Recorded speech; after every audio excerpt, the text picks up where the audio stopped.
Derecho constitucional.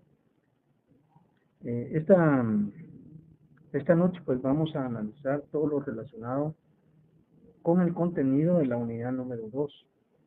Así que quiero darle la bienvenida, ¿verdad? Y quisiera saber quiénes son los que están en este momento en conexión. Por favor que quisiera escuchar el nombre de cada uno, o de los que quisieran darlo, por favor. Buenas noches, licenciado. Mi nombre es Sandra de Pérez. Mucho gusto, bienvenida, Sandra. Buenas noches, licenciado. Janet Herrera. Mucho gusto, bienvenida. Gracias.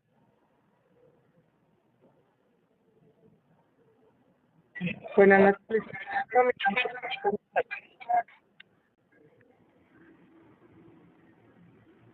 Casi no se escuchó, pero siempre bienvenida. Ana Julia Castillo a la orden, licenciado. Muchas gracias. Mucho gusto.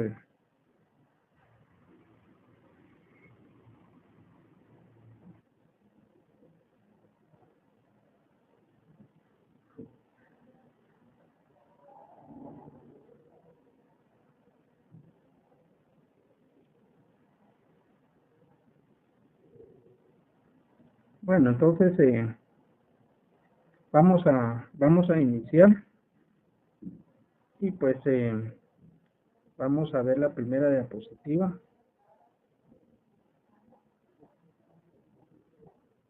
Y la unidad 2 inicia con la relación del derecho constitucional con otras ramas del derecho. Así que vamos a analizar este tema muy importante.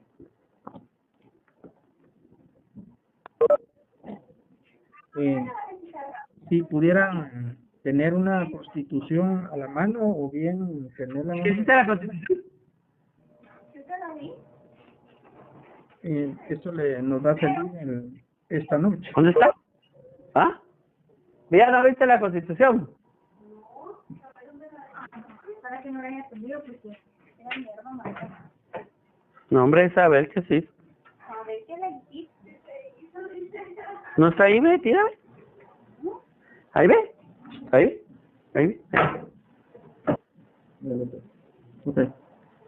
Bien, entonces vamos a iniciar. El derecho constitucional, pues como haciendo un breve repaso de lo que analizamos la semana pasada, pues estudia lo que es la Constitución, ¿verdad? Y también el contexto que rodea la puesta en vigencia de una Constitución política, ¿verdad? Eso es a nivel mundial. Entonces, como el derecho es una ciencia, ¿verdad? Tiene principios, y el derecho constitucional, pues, obviamente tiene sus propios principios. Y dentro de esos principios, nosotros estudiamos la semana pasada que existe el principio de supremacía constitucional, ¿verdad? Eso significa de que la Constitución está por encima de cualquier otra ley creada por el Congreso de la República, ¿verdad? Y que en un momento de contradicción entre la Constitución política y otra ley, cualquiera que sea, pues prevalece lo que dice la Constitución. ¿Por qué? Porque esta Constitución es emanada del poder público que ostenta la población cuando eligió en su oportunidad a los diputados de una Asamblea Nacional Constituyente, ¿verdad? Entonces, ese poder que tiene la población, pues lo delega a través de estas autoridades que redactaron y aprobaron la Constitución política. Por eso es que esta ley es suprema. Hay también el principio de inviolabilidad de la ley. Significa de que la misma Constitución tiene sus garantías, ¿verdad? Y que no puede ser reformada fácilmente. Tiene sus propios mecanismos, ¿verdad? Por eso es que también una de las clasificaciones de la Constitución que vamos a ver esta noche es de que es rígida, ¿verdad? Entonces, por esa razón, el derecho constitucional tiene relación con todas las ramas del derecho, pero en esta oportunidad pues vamos a ver 4 ramas, ¿verdad? Que me parece que es de suma importancia, ¿verdad? Que es parte del diario vivir del ciudadano. Primero tenemos la relación con el derecho penal. ¿En qué sentido se relaciona el derecho constitucional con el derecho penal? Derecho penal constituye aquel derecho que norma la teoría del delito y los delitos tipificados en la ley. Bueno, parte de una organización social, ¿verdad? A nivel Estado, es necesario mantener el orden público, ¿verdad? Y el derecho penal es parte del derecho público. ¿Por qué? Porque la relación, el vínculo jurídico existente está entre el Estado y el ciudadano, ¿verdad? Y la persona que habita en su territorio. Y la persona, el derecho penal estudia lo que es la teoría del delito y los delitos. Que podemos resumir que el delito es una acción que realiza toda persona que es prohibida. Es una acción prohibida por la ley, ¿verdad? Entonces, eso es el delito, así en pocas palabras, ¿verdad? Y el Código Penal es un listado de acciones que están prohibidas por la ley. Es un listado de acciones que los ciudadanos no deben de ejecutar, no deben de realizar. Porque si las realizan, eso tiene consecuencias jurídicas. O sea, si el hecho o el acto de una persona encuadra dentro de una figura típica de un delito, entonces eso obviamente va a tener consecuencias jurídicas. ¿Y cuál es la consecuencia jurídica de un delito? Es la pena, ¿verdad? Hay diferentes tipos de pena. Está la principal, que es la prisión, está la multa, ¿verdad? Está la inhabilitación, ¿verdad? Está el cese de los derechos políticos. En fin, la pena es como decir la sanción, ¿verdad? Entonces, todo esto conlleva lo que es el derecho penal, ¿verdad? Entonces, si nosotros vemos el Código Penal, es un listado de acciones que no se deben ejecutar, porque el ciudadano, si las ejecuta, si las realiza, entonces va a tener una sanción, ¿verdad? Bueno, ¿qué tiene que ver la Constitución con todo esto? Bueno, obviamente la Constitución otorga garantías a los ciudadanos, ¿verdad? A la población en general. ¿En qué sentido? Bueno, lo que evita es el abuso de autoridad por parte de las autoridades que están facultadas para aplicar la ley, ¿verdad? En este caso, el sector justicia, ¿verdad? Y los cuerpos del Estado que sirven para mantener el orden público, como es la Policía Nacional Civil y el Ejército. Entonces, lo que hace la Constitución es defender al ciudadano frente a los abusos de estas instituciones. Sector Justicia, Policía Nacional Civil y Ejército, ¿verdad? ¿Y dónde están esas garantías? Pues aquí tenemos algunos ejemplos. Por ejemplo, tenemos el derecho a una detención legal, ¿verdad? O sea, si van a detener a una persona, pues obviamente es porque en primer lugar la encontraron fragante en plena realización de un delito cualquiera que esté en el Código Penal, ¿verdad? Infraganti se llama, que es un latín que significa en pleno desarrollo de la acción de la comisión de un hecho delictivo. O sea que la autoridad verifica que esa persona efectivamente está cometiendo actos delictivos y lo detiene. Y otra es a través de una denuncia, pero no solo la denuncia, sino que se necesita una orden de detención. Aquí comúnmente se le llaman órdenes de captura, ¿verdad? Esto ya se ha hecho muy común en nuestra sociedad últimamente, ¿verdad? Entonces, la detención tiene que ser legal. ¿Qué significa? Que si alguien lo detiene la autoridad, tiene que ser o a través de una detención suscrita por un juez competente, o puede ser de que, obviamente, porque lo están deteniendo para evitar que siga cometiendo un delito. Sería detención. Fuera de eso, la detención es ilegal. si no hay una orden de captura, están cometiendo delitos las autoridades que detienen a una persona. Entonces eso es muy delicado. Entonces ellos me imagino que están capacitados para eso y saben cuando hay una detención ilegal, ¿verdad? Porque esa detención ilegal, en otras palabras, estamos hablando de un secuestro, ¿verdad? Bueno, tenemos el derecho de defensa. Obviamente, pues nadie puede ser condenado sin antes haber sido oído, citado y vencido en un proceso legal ante autoridad competente. Eso ustedes lo encuentran en los primeros artículos constitucionales, ¿verdad? Como lo es el 12. Ustedes pueden revisar ahí el artículo, todo lo que tiene que ver con el derecho penal está a partir del artículo 3, ¿verdad? Hasta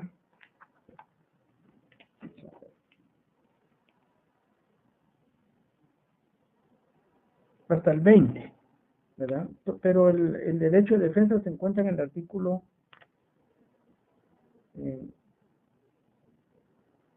12. Derecho de defensa está en el artículo 12. Obviamente el Código Penal es una lista de delitos que ya les había dicho, pero el Código Procesal Penal es un proceso establecido por la ley donde la persona pues se le somete a un juicio de carácter penal, ¿verdad? Entonces la persona pues tiene, porque la Constitución así lo determina, ¿verdad? El derecho de defensa. ¿Qué consiste el derecho de defensa? Bueno, en primer lugar, pues consiste en que él debe de comparecer a las audiencias en las cuales es citado o es llevado por medio de un abogado de su confianza. Si no tuviera a la par un abogado en el momento de la audiencia, no se puede celebrar esa audiencia, ¿verdad? Porque está violando el derecho de defensa. Si la persona no tiene recursos para pagar un abogado de confianza, entonces muchas veces los jueces recurren al Instituto de la Defensa Pública Penal, ¿verdad? Entonces es una institución que no sé si ustedes sabrán, pero pienso que sí, que cuenta con abogados de planta, ¿verdad? Pagados por esa institución, ¿verdad? Con fondos públicos. Entonces ellos pues tienen la obligación de asistir a las personas que no cuentan con los recursos necesarios para pagar un abogado de confianza, ¿verdad? Entonces, pero eso sí, la audiencia no se puede llevar a cabo si no existe una defensa técnica. Se puede suspender la audiencia cuantas veces sea necesario hasta que esté una defensa, un abogado a la par del sindicato. Ese es el derecho de defensa. Bueno, y al fin, la persona pues que se le acusa tiene derecho a defenderse también, si ella desea, puede hablar ella por sí misma, ¿verdad? Entonces puede defenderse y si no, pues tiene el derecho de mantenerse callada, ¿verdad? Sin hablar. De todas formas, hay otro derecho que tiene que ver con la Constitución y es el derecho de presunción de inocencia. Esto está muy ligado a lo que es el derecho de defensa. ¿En qué consiste la presunción de inocencia? Consiste de que toda persona es inocente hasta que se pruebe lo contrario, ¿verdad?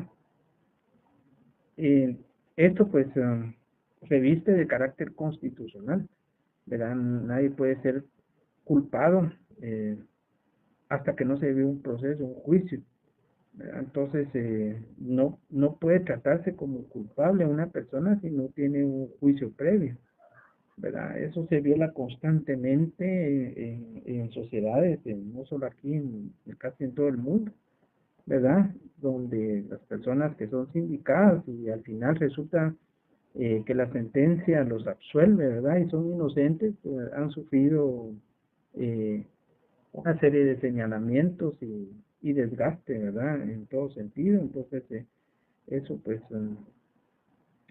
lo tenemos que tener muy en cuenta como garantías individuales que nos da la Constitución. No podemos ser tratados como culpables, debemos de ser tratados como inocentes, ¿verdad? Aquí la carga de la prueba la tiene la parte acusadora, ¿verdad? Que regularmente es el Ministerio Público. El Ministerio Público es el que tiene que probar al probarle al juez o a los magistrados que la persona es culpable. Entonces la persona, por eso dice un artículo que puede permanecer callada, ¿verdad? Si el Ministerio Público no demuestra esa culpabilidad, pues obviamente en caso de duda, los jueces tienen que beneficiar a la persona que está siendo sindicada. Eso sería la presunción de inocencia. Derecho de que se trate como inocente hasta que no se demuestre lo contrario. Esto lo pueden ustedes leer y analizar en el artículo 14. No sé si vamos bien hasta el momento. ¿Alguna duda o comentario? Me pueden interrumpir, ¿verdad? Con mucho gusto les doy el espacio.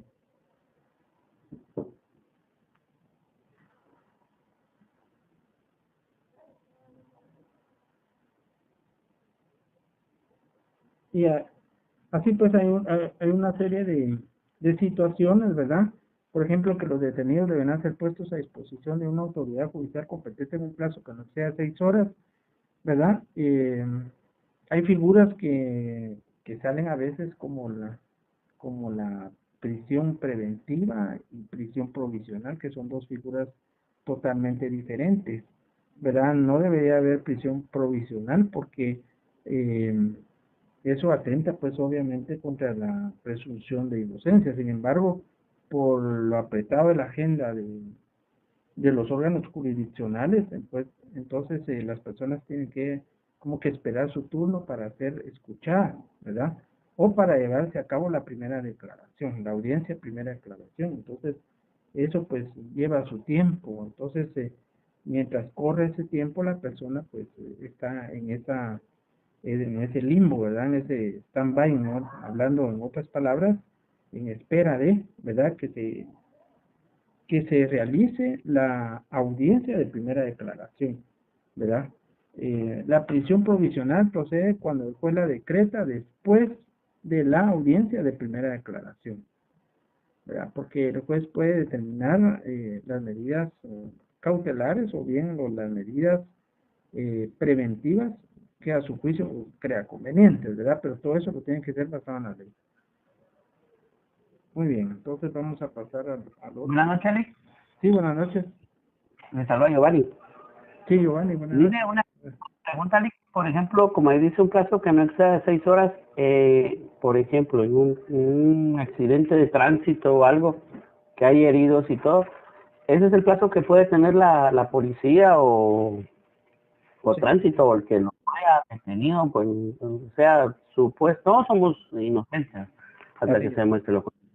Pero mientras que eso sucede, han habido ocasiones que los policías detienen a los que sí están bien, digo que, y solo 6 horas puede tenerlos antes de llevarlo a un juzgado, o ¿cómo sería eso? Sí, así es, ¿verdad? Para ponerlos a disposición de una autoridad, ¿verdad? Acuérdense que en nuestros medios se nos llevan ahí al juzgado de turno, ¿verdad? Cuando es La carcelera, en horas todo eso. inhábiles o sábado y domingo, ¿ah? O días de asueto o feriado. Regularmente la policía lo que hace es llevarlos a un órgano jurisdiccional de un juzgado de paz, ¿verdad? Si es aquí en la capital, ahora si es en los departamentos, pues hay juzgados de paz, ¿verdad? Que están las 24 horas a disposición, ¿verdad? Entonces lo llevan a disposición y ya después ya se encargan cuando ya es día hábil, ¿verdad? Y hora hábil de trasladar el expediente al juzgado respectivo, competente, a quien le corresponda, pero ya está a disposición de una autoridad judicial. Entonces, si el hecho sucedió, supóngase en hora viernes en la noche, sábado en la madrugada, domingo, los llevan a un juzgado de paz, ¿verdad? Pero si se pasan esas 6 horas, pues obviamente existe la denuncia, ¿verdad? Y se puede hacer valer el artículo que establece, porque es una garantía constitucional, ¿verdad? Así es. Gracias, Alex. Bueno, ahora vamos con el derecho tributario. No, ya pasamos lo que es el derecho penal, ¿verdad? Ahora pasemos a la relación que existe en el derecho constitucional con el derecho tributario. Acuérdense que el tributo, en otras palabras, se le denomina impuesto, ¿verdad? El impuesto es parte del tributo. Le sirve a toda la estructura estatal para poder cumplir su función. Entonces, aquí hay dos principios, el principio de legalidad y el principio de capacidad de pago, ¿verdad? Estos están contenidos en la Constitución política, ¿verdad? El principio de legalidad consiste en que corresponde con exclusividad al Congreso decretar impuestos ordinarios y extraordinarios conforme a las necesidades del Estado, de acuerdo a la equidad, justicia tributaria, así como determinar las bases de recaudación que incluya los siguientes hechos generadores, las excepciones del sujeto pasivo, la responsabilidad solidaria, base impunible, deducciones, recargos, infracciones y sanciones. Aquí cuando hablamos de acuerdo a la equidad, significa de que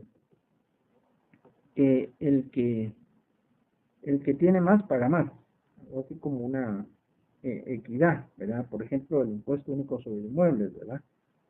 Que lo tiene declarado superior al techo, lo que dice 9 por millar, tendría que pagar eso, ¿verdad? Pero si el terreno vale, tiene un costo menor, pues obviamente paga menos. Algo así es lo que significa la equidad. Una pregunta ahí en el chat. Dice Javier Méndez, creo que sabe el derecho penal, existe un protocolo cuando estaban hablando acerca de la pregunta. Ok. ¿Dónde está el chat?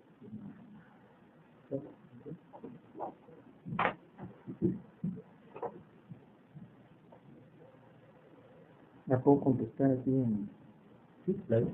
Al aire.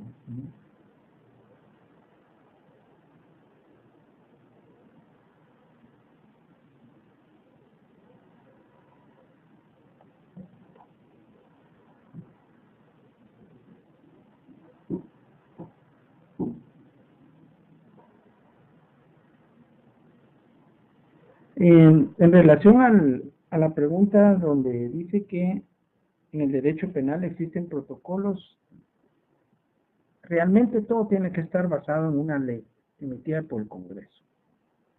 Y para eso los jueces aplican la Constitución política en primer lugar, por ser de carácter superior. Después aplican lo que es el derecho procesal penal, ¿verdad? Hay un código que se denomina Código Procesal Penal, ¿verdad? Y los jueces, tanto de paz como de primera instancia, como magistrados de sala, como magistrados de sentencia, todos los jueces deben de, en primer lugar, ver lo que dice la Constitución política, y en segundo, lo que es el Código Procesal Penal, ¿verdad? Y hay otras leyes relacionadas, como la Ley Orgánica del Ministerio Público, por ejemplo, ¿verdad? El Código Civil, el Código Tributario, depende del tema, ¿verdad? Depende el Código de Trabajo, la Ley de Servicio Civil, la Ley de Amparo, Exhibición Personal y de Constitucionalidad, ¿cierto? Depende de los temas que se estén abordando, así son las leyes en las cuales se deben de basar. Pero todo tiene que estar basado en ley, ¿verdad? Aparte son ya protocolos de audiencia, de horarios de oficina, por ejemplo, ¿verdad? Eso sí ya son reglamentos del organismo judicial, ¿verdad? A quienes dejan entrar, a quienes no, que dejan entrar.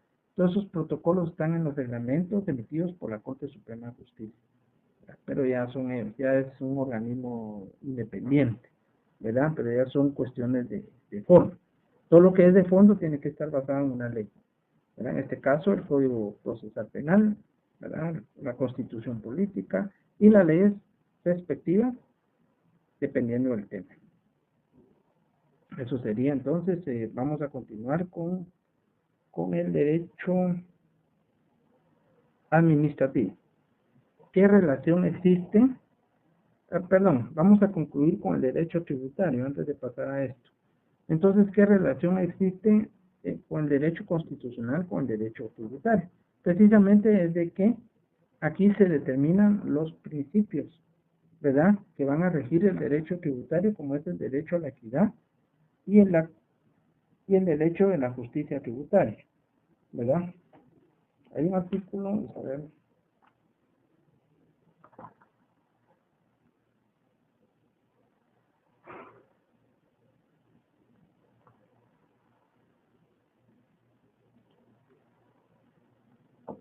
Está en el artículo 239 constitucional, lo que se refiere al principio de legalidad, ¿verdad? Eso, ¿qué significa el principio de legalidad? Que todo impuesto debe estar basado en la ley, ¿verdad? ¿Y quién emite la ley? El Congreso de la República. Entonces nadie le puede cobrar a uno, precisamente por parte del Estado, ¿verdad?, un impuesto que no esté basado en ley. Eso significa el principio de legalidad. Ahora vamos a pasar entonces a lo que es el derecho administrativo. ¿Qué tiene que ver el derecho constitucional con el derecho administrativo? Pues todo, ¿verdad? ¿Por qué? Porque en la Constitución está regulado lo que son las normas de carácter administrativo. Por ejemplo, se establece el derecho de petición, ¿verdad? En el artículo 28, ustedes pueden leer el derecho de petición que toda persona individual o grupalmente, ¿verdad?, pueden pedir al Estado, ¿verdad?, a cualquier institución del Estado, y estos tienen la obligación de resolverlo en 30 días, ¿verdad? Pero ha sido bastante complejo este artículo, la interpretación del mismo, porque dice que son 30 días después del Estado resolver, ¿verdad? O sea que primero tiene que pasar todos los procedimientos del proceso administrativo hasta que estén en situación de resolver. De ahí son 30 días. Si no resuelven, pues obviamente se está violando un derecho constitucional, se puede interponer una acción de amparo, ¿verdad?, hasta que la autoridad resuelva. Eso, más que todo, se ve en derecho administrativo. Todo en la Constitución está establecido todo lo que es el Estado y su forma de gobierno, ¿verdad? Está establecido todo lo relacionado a la estructura de los 3 organismos del Estado, pero principalmente lo que es el organismo ejecutivo, ¿verdad? Y ahí es donde se desarrolla más lo que es el derecho administrativo, en todo lo que es el organismo ejecutivo. Vamos a pasar entonces con el derecho laboral. Bien, ¿qué relación entonces existe entre el derecho constitucional y el derecho laboral? Bueno, ustedes revisan su Constitución a partir del artículo 101 al 117, pues ahí están todos los principios que en materia laboral pues son aplicables a todas las personas, ¿verdad? Principalmente hay un código que los desarrolla, que es el Código de Trabajo, y en el ámbito de la administración pública es la Ley de Servicio Civil. Entonces ustedes pueden leer el artículo 101 al 117, pero me interesan que lean el artículo 102 con todos sus incisos. Son más o menos 20 incisos, ¿verdad? Y ahí están contenidos todos los principios del derecho laboral. El derecho a una indemnización cuando se despide injustamente, el derecho a un salario, el derecho a vacaciones, el derecho, en fin, aquí les voy a poner otra diapositiva donde hay varios derechos, ¿verdad? El derecho a gozar de asuetos y feriados, ¿verdad? El derecho a un salario justo, el derecho a prestaciones irrenunciables, el derecho a que le otorguen aguinaldo, ¿verdad?, a 1.14, en fin, todas las prestaciones ahí están establecidos en la Constitución política. El derecho a una indemnización cuando proceda, ¿verdad? Derecho, vamos a ver, permítanme, vamos a ver dónde está el artículo 101. Ustedes pueden verlo si tuvieran una Constitución a la mano. Se refiere al derecho al trabajo, derechos sociales mínimos de la legislación del trabajo, el derecho a libre elección del trabajo, derecho que todo trabajo debe ser remunerado, derecho a igualdad de salario por igual trabajo, ¿verdad? Obligación de pagar al trabajador en moneda de curso legal, sobre las jornadas de trabajo, ¿verdad? También están fijadas acá. Derecho a descansos y asuetos y feriados, a vacaciones, el aguinaldo, bueno, en fin, está hasta el inciso, hasta la letra T. Entonces, no solo está la Constitución, sino también habla de convenios internacionales y regionales que se refieren a asuntos de trabajo. Entonces, no solo en la Constitución, sino que también todos estos derechos están contenidos en convenios de carácter internacional, ¿verdad? A través de, que son ratificados por el Congreso de la República, son convenios que han sido iniciados por la Organización Internacional del Trabajo, OIT, ¿verdad? Entonces, esa es la relación que existe, ¿verdad? Es una amplia gama de derechos laborales que están contenidos en la Constitución, ¿verdad? Pero no solo es para el sector privado, estos son generalizados, es para toda la persona que tiene ese rol de trabajador. Son generalizados, no importa dónde trabajes, sector público o privado. Y a partir del artículo 107, perdón, ya nos habla de los trabajadores del Estado. Muchos se preguntarán, pero si somos servidores públicos, no trabajadores del Estado. Pero la Constitución así lo titula en su epígrafe, ¿verdad? Trabajadores del Estado. Ustedes lo pueden ver. Permítanme un momentito.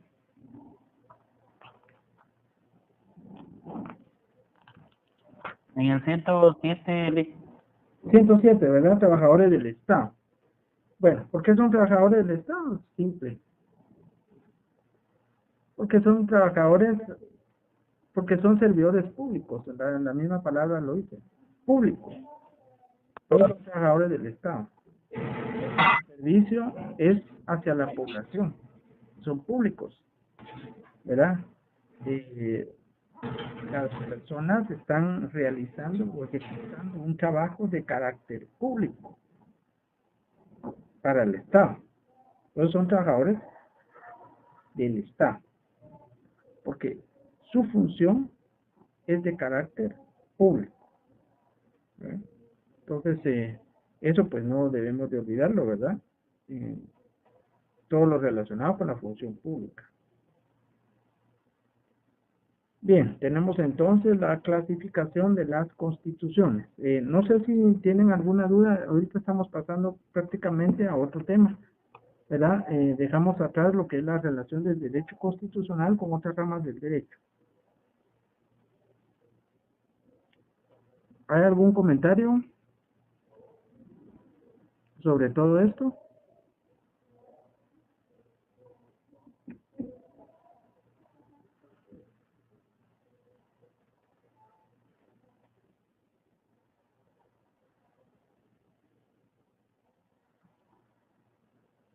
Bueno, si no lo hay, vamos a continuar, ¿verdad? Este ya es otro tema, clasificación de las constituciones. Aquí pues ustedes ven que hay constituciones escritas, consuetudinarias, breves, desarrolladas, flexibles y rígidas. Vamos a ver en qué consiste cada una. Clasificación de las constituciones escritas. Bueno, un ejemplo de la nuestra, la de nuestro país. Es una constitución escrita, ¿verdad? Escritas son aquellas que el ordenamiento jurídico del Estado y su gobierno se plasman en un texto, ¿verdad? Entonces nuestra constitución es escrita porque fue aprobada por la Asamblea Nacional Constituyente fue en 1985, ¿verdad? Entró en vigencia en 1986, ¿verdad? Pero que es un texto que se encuentra pues, en el Congreso de la República, ¿verdad? Y pues todos tenemos una constitución en casa, ¿verdad? Regularmente, ¿verdad? Eso es, no forzosamente tenemos que ser abogados, estudiar leyes para tener una constitución, sino que lo debemos de ser como ciudadanos, ¿verdad? Como ciudadanos de este país, debemos de tener una constitución y saber como mínimo cuáles son las garantías principales que tenemos, ¿verdad? Para que no sean violadas en ningún momento. Y pues, aparte de ser ciudadanos, somos servidores públicos. Entonces, con más razón debemos de saber qué es lo que dice nuestra Constitución. Bueno, y está la otra que son las... Licenciada Alicia, Sí, cuéntame. buenas noches. Buenas noches. Solo una preguntita. Sí. Tal vez usted podría ayudar a aclarar, ¿verdad? Acabo de ver hace un momento, ¿verdad? Dieron una noticia que la Corte Interamericana está condenando a Guatemala por aplicar la pena de muerte. Sobre un caso de un señor en 1995 que lo condenaron y lo ejecutaron en el 98. Entonces, tal vez usted con su experiencia me podría explicar qué pasó en ese lapso del 95 y 98. Si hubo alguna violación al derecho de la vida, como dicen, ¿verdad? De legalidad. Ya.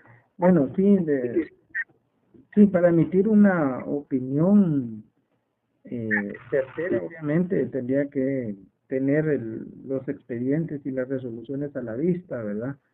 No he escuchado yo esa noticia, creo que acaba de ser, ¿verdad? Pero, miren, la pena de muerte está contenida en la Constitución, en el artículo 18. Dice que solo la puede revocar o abrogar, ¿verdad? O quedar sin efecto. Hasta el momento no lo han hecho, la pena de muerte. Creo que ha quedado suspendida en base a un amparo sobre una situación en que los presidentes no quieren tener nada que ver con el recurso de gracia, ¿verdad? Que es el recurso que se efectúa al final de todo un proceso judicial, ¿verdad? Que es el presidente el que todavía le puede, en otras palabras, dejar sin efecto esa ejecución de muerte, ¿verdad? Y en vez de eso, pues que cumpla la pena de cadena perpetua, algo así, pero eso pues no lo... Hay muchas ideas encontradas, ¿verdad? Y hay muchas opiniones diversas sobre ese aspecto, ¿verdad? Es un tema bastante polémico, ¿verdad? En todas las esferas y en todos los sectores del país. Sin embargo, pues habría que ver realmente qué pasó ahí, ¿verdad? Cuáles son los elementos que hacen que esta institución de carácter supranacional, ¿verdad? Como pueda condenar, ¿verdad? A Guatemala, al Estado más que todo, ¿verdad? El Estado somos todos, porque todos pagamos impuestos, ¿verdad? Por ese tipo de violaciones. Para ellos, entonces, según lo que usted me está contando, hubo una violación en el procedimiento, ¿verdad? Pero vamos a investigar. ¿Cuándo salió la noticia? Yo la leí aproximadamente hace una media hora. O sea, Sí, pues media hora. Ok, vamos a... Sí, pues, vamos a leer qué fue lo que pasó ahí, ¿verdad? Para poder emitir una expresión, una manifestación sobre eso, ¿verdad? En ese sentido, para analizar más que todo la noticia, ¿verdad? Vamos a mandar más en eso. Por la premura de la noticia, pues, me imagino que mañana van a salir en los diarios y entonces ya vamos a poder profundizar un poco más en los detalles, ¿verdad? Sí, me agradezco mucho. Bien, entonces continuamos con el contenido. clasificación de las constituciones, están las escritas y la contraparte de escrita es la consuetudinaria, ¿verdad? Aquellas que se forman por la lenta evolución de las instituciones del Estado y de prácticas constantes consideradas por el uso y tradición histórica, ¿verdad? Y más que todo se refieren a poblaciones que usan la costumbre como ley. Entonces ellos no tienen ningún cuerpo de leyes de forma escrita, sino que todo lo hacen por costumbre. Eso creo que hay muy pocos lugares en el mundo que sucede ese tipo, más que todo en tribus, en África, en Brasil, ¿verdad? Que utilizan ese tipo de costumbres, costumbres y tradiciones. No tienen ninguna ley escrita, ¿verdad? Todo lo hacen por costumbre, por la costumbre, ¿verdad? De forma empírica. Se trasladan la información de generación, de padres a hijos, ¿verdad? Hay muy pocos lugares en el mundo que tienen este tipo de constitución.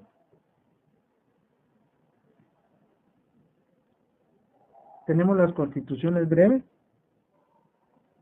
contienen únicamente el esquema fundamental de las organizaciones de los poderes públicos, ¿verdad? Hay algunas constituciones que solamente tienen principios, ¿verdad? Y algunas garantías, y ahí todo es desarrollado a través de normas jurídicas que están basadas en la misma constitución, pero la constitución viene siendo una especie como de base, ¿verdad? Que de ahí no pueden salir, y todo lo demás se desarrolla en base a esos principios, ¿verdad? Las desarrolladas, bueno, son textos con una gran cantidad de artículos, ¿verdad? Tienden a producir con abundancia y precisión normas y principios esenciales del ordenamiento jurídico del Estado, ¿verdad? Creo que ahí de ejemplo también entraría la de nuestro país, ¿verdad? Que es bastante desarrollada. Tenemos derechos humanos bien delineados, ¿verdad? Bien especificados. Tenemos estructuras, pero vamos a ver más adelante cómo está compuesta nuestra Constitución, ¿verdad? Pero es bastante desarrollada.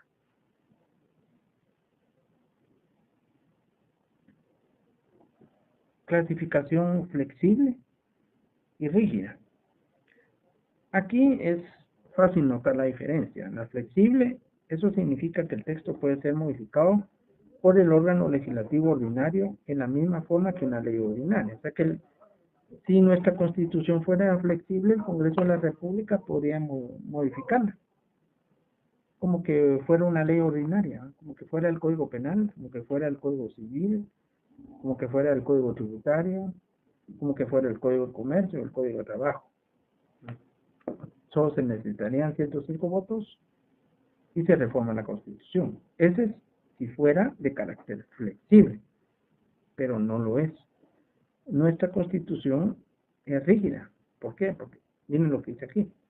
Establece una serie de procedimientos que se traducen en obstáculos técnicos que impiden reformas o derogatorias rápidas, permitiendo en cierta manera la continuidad de preceptos constitucionales. ¿Qué significa esto? Significa de que el Congreso de forma autónoma no puede reformar la Constitución, en el sentido de que se necesita procedimientos adicionales. Por ejemplo, hay artículos que se necesita, que sí interviene el Congreso con 105 votos, pero se necesita para ponerlos en vigencia una consulta popular. Si esa consulta popular no se realiza, los artículos no entran en vigencia, aunque sean aprobados por el Congreso. Eso es de cierta manera de rigidez. Es un obstáculo técnico que impide reformar la Constitución de manera rápida. Entonces, esas reformas aprobadas por el Congreso tienen que pasar por una consulta popular. Si no pasan, no entran en vigencia. Y otra cosa, depende del resultado de la consulta popular, porque no solo es que se realice la consulta popular. Acuérdense que Se acaba de realizar una consulta popular, ¿verdad? Hace poco, por el caso de Belice. Pero en la década de los 90 se realizó una consulta popular por una reforma a la Constitución en el cual ganó el no. O sea que no es solo que se realice una consulta popular, sino que debe ganar el sí. Que la población vote porque sí está de acuerdo que se reforme la Constitución. Si gana el sí, se publica en el diario oficial y entra en vigencia automáticamente. Pero si gana el no, queda como historia, ¿verdad?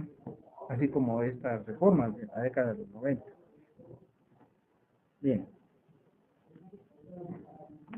Y hay reformas que se necesita de una Asamblea Nacional Constituyente, ¿verdad? La creación de un órgano paralelo al Congreso. Imagínense cuánto cuesta eso. ¿Cuánto le cuesta al Estado hacer un órgano paralelo al Congreso que funcione solo para reformar la Constitución? Entonces es un obstáculo técnico, ¿verdad? Que piden reformas rápidas. Y hay artículos que no son irreformables, ¿verdad? Que se le llama artículos petros.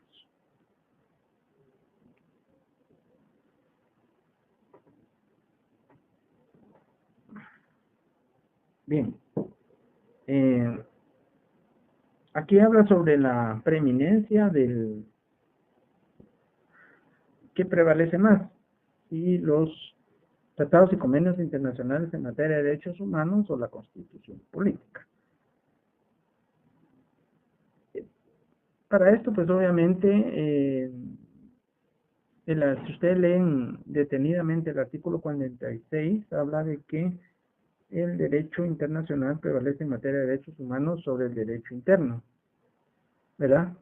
Pero la interpretación que muchos juristas y doctos en materia de interpretación dan, significa de que la Constitución siempre está por encima de estos convenios internacionales, ¿verdad? En base al principio de supremacía constitucional, en base al principio de rigidez constitucional y en base al principio del ejercicio del poder público dentro de la competencia y límites fijados por la Constitución, ¿verdad? Entonces, habla del derecho interno, que se refiere más que todo al derecho ordinario, ¿verdad? Leyes ordinarias como el Código de Trabajo, como el Código Penal, el Código Procesal Penal, que son emitidas por el Congreso de la República, ¿verdad? Pero la Constitución siempre mantiene su supremacía, ¿verdad? En base a estos principios.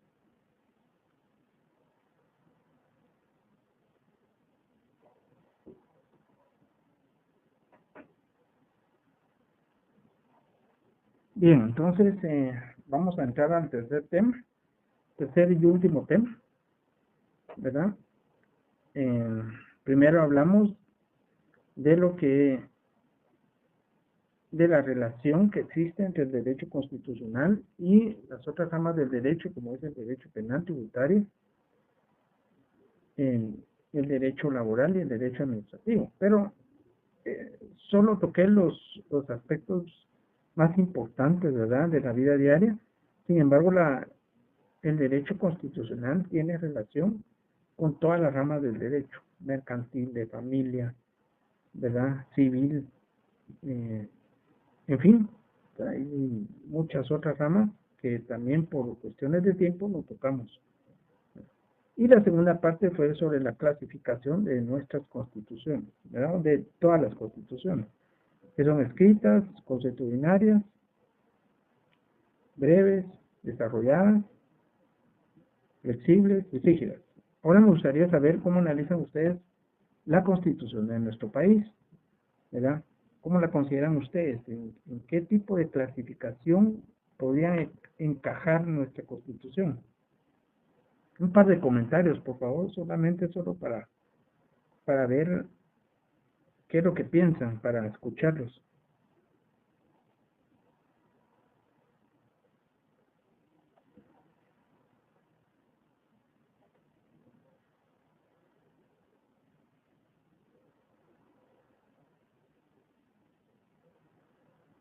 Licenciado, buenas noches. Mi nombre es Sí, Héctor buenas noches. Milgarejo. Yo creo que la Mucho gusto. Constitución es rígida, me gusta saludarlo, rígida de orden público, es lo que podría decir yo ahorita. ¿Es rígida por qué? ¿Lo correcto, licenciado? ¿Por qué considera que es rígida?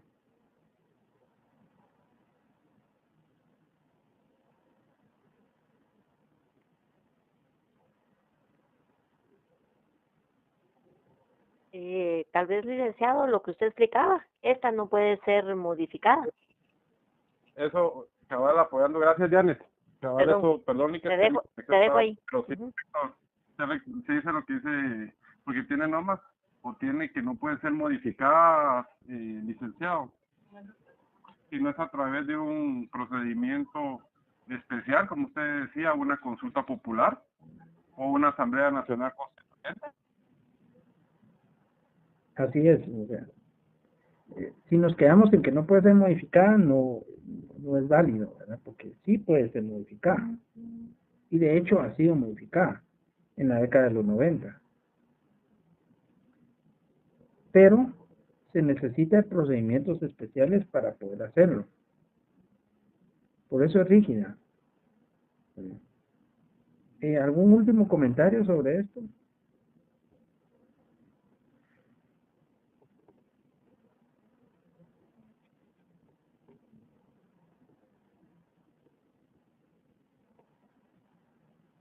Y tal vez, licenciado, si usted fuera tan amable, las partes que intervengan,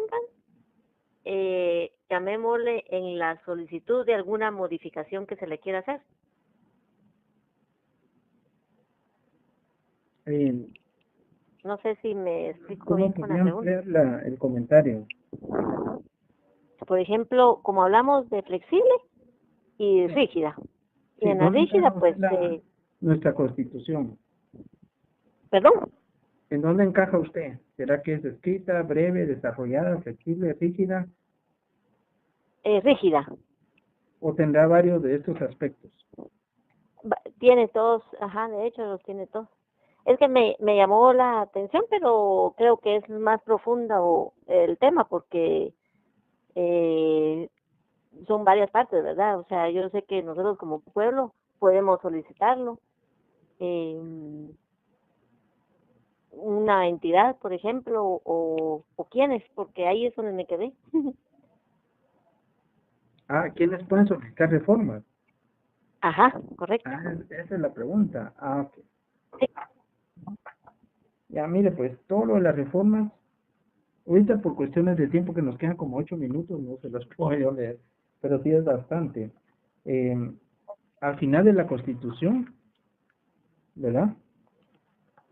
Vamos a ver lo que son las reformas constitucionales.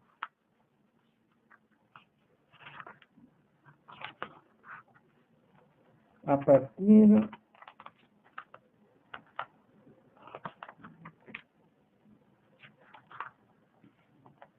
del artículo 277,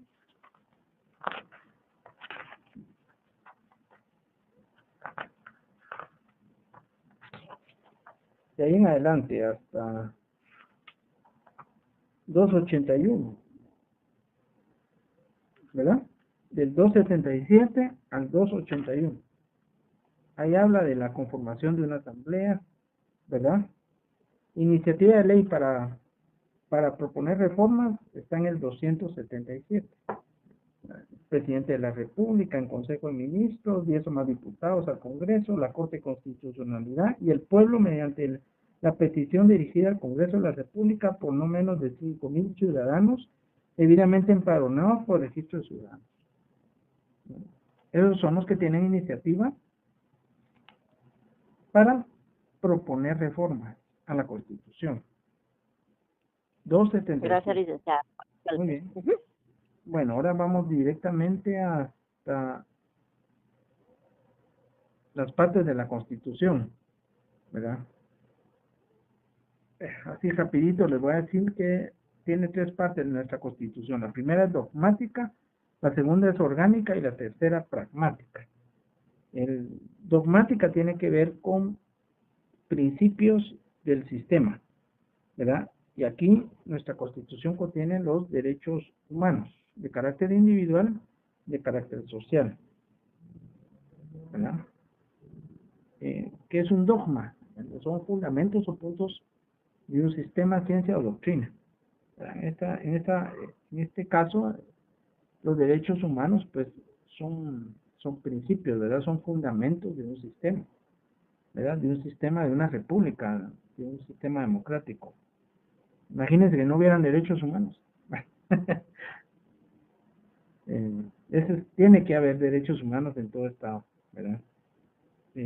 Donde no habían eran en las monarquías antes de la Revolución Francesa, ¿verdad? Pero con la Revolución Francesa, pues ahí pues comenzaron el desarrollo de todos los derechos humanos en todo el mundo, ¿verdad?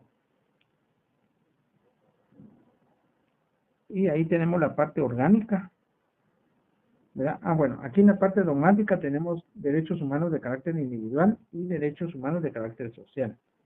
En la parte orgánica tenemos lo que es la estructura del Estado y su forma de gobierno. Los números que están entre paréntesis son los artículos donde ustedes pueden encontrar esto. Por ejemplo,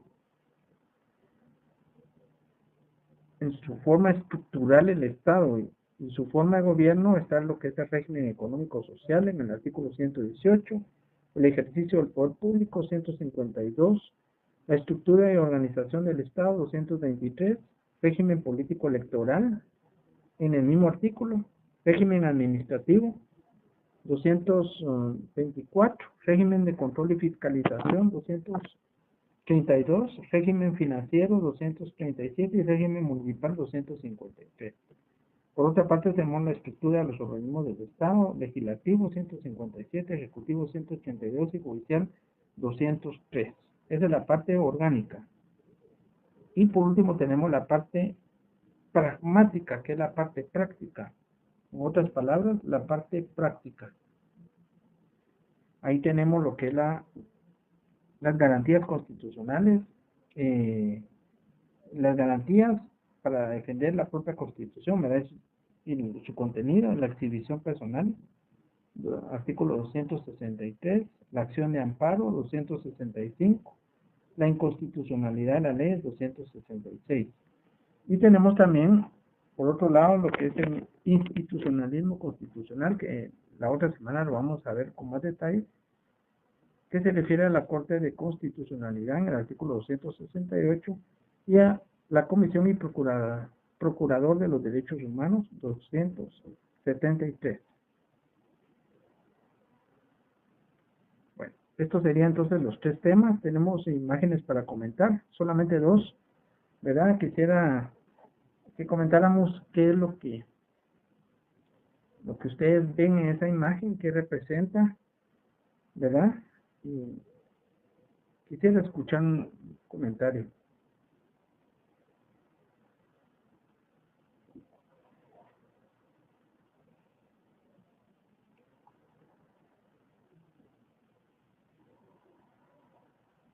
Son imágenes de tema de justicia, ¿sí? Así es. ¿Cómo relaciona esto con todo lo que hemos dicho el día de hoy?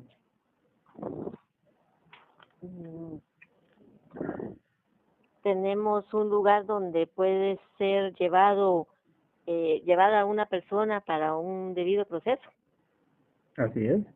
y donde se le va a determinar inocencia o culpabilidad.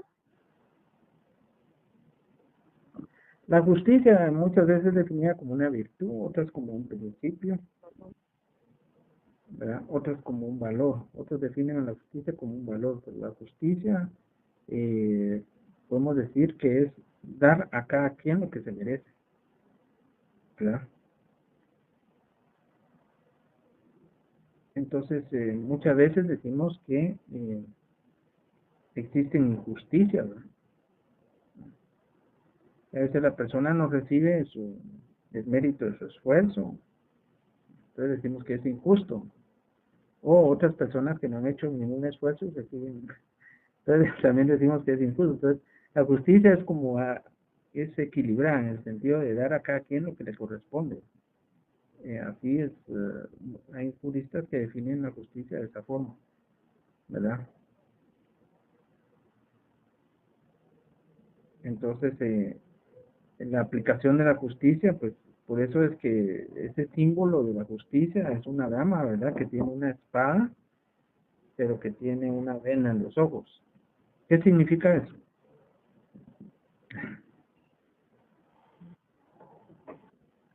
Sin ver a quién va a hacer lo correcto.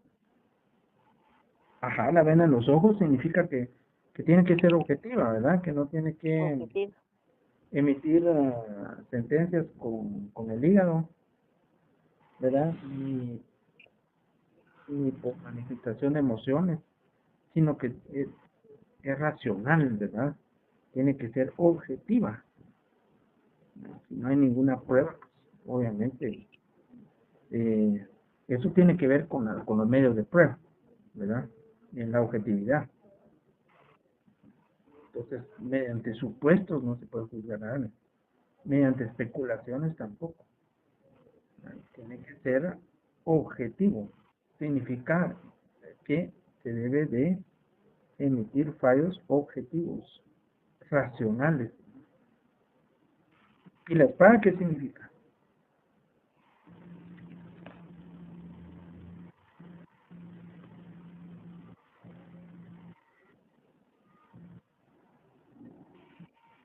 Licenciado, que mide a todos los ciudadanos por igual. Es la balanza.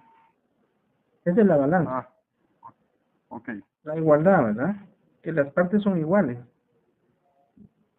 Ya, dentro de una audiencia, dentro de un proceso, todas las partes tienen las mismas oportunidades, ¿verdad? No solo una parte se le va a dejar hablar y a la otra no. Esa es parte de lo que es la balanza. ¿Y la espada? ¿Y el martillo? La espada tal vez fuerza, aunque no sé si no fuerza de una lucha, sino, ay, no sé cómo explicar esa parte. Tiene que ver con las sanciones, ¿verdad? Ajá, Con la correcto. aplicación de la ley, más que todo. El martillo es para poner orden, ¿verdad? Y al final, en el fondo hay unos libros, ¿verdad? Quiere decir que las decisiones tienen que ser basadas en ley.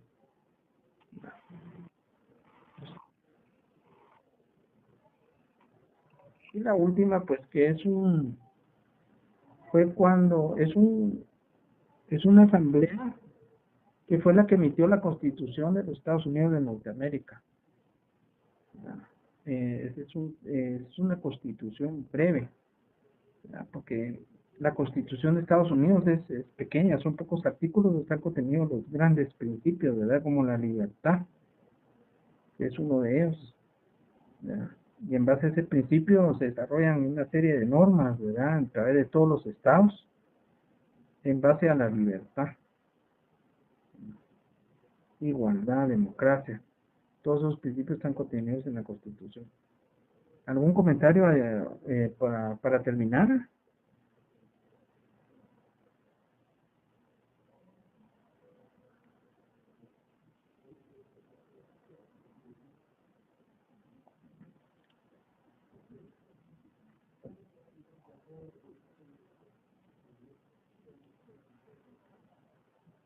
Bueno, si no lo hay, pues agradezco la atención, que se ha pasado rápido el tiempo. Eh, Traté de eh, darles, ¿verdad? Todos los temas, ¿verdad? En este espacio de tiempo, ¿verdad? Y pues la otra semana los invito a que estén atentos a la última videoconferencia de este curso, ¿verdad? Que creo que será el mismo día, ¿verdad? El mismo día de 8 a 9. Entonces, para que estén atentos, los invito a que estén atentos también a lo que es las tareas, ¿verdad? A la participación en el foro, a realizar su evaluación respectiva, ¿verdad? Ya todas las, todas las tareas del módulo 1 han sido calificadas, ¿verdad? Y igualmente el foro ya fue calificado. Entonces, de ustedes ya tienen una idea más o menos cómo van, ¿verdad? Eh, esperamos que estén atentos en este módulo 2, ¿verdad? Sobre las actividades, ¿verdad? Estamos prácticamente en la mitad del curso. Así que muchas gracias entonces por la atención. Tanto acá como en el grupo de WhatsApp, ¿verdad? Siempre estoy atento a sus comentarios. Así que muchas gracias y pasen una feliz noche a todos.